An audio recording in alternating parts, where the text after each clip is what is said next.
אמא, אמא! מה? מכירים את הסיטואציה הזאת שבה הלחץ משתלט גם על התגובה שלכם מול הילדים? זה בסדר להרגיש ככה במצבי קיצון. כדי לווסת את עצמנו, לכל אחד מאיתנו יש דרך להירגע. מה שעוזר לי להירגע היא טכניקת הנשימה.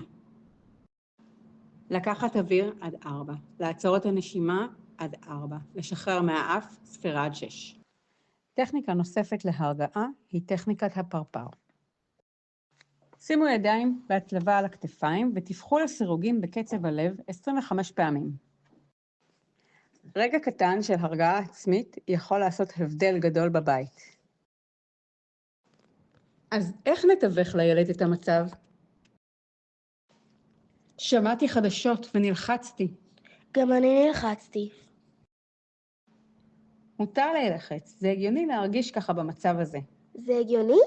כן. חשוב לייצר סדר יום קבוע ככל שניתן ולאפשר יכולת בחירה לפעילויות מרגיעות. אתה רוצה לצייר או משחק קופסה? לצייר.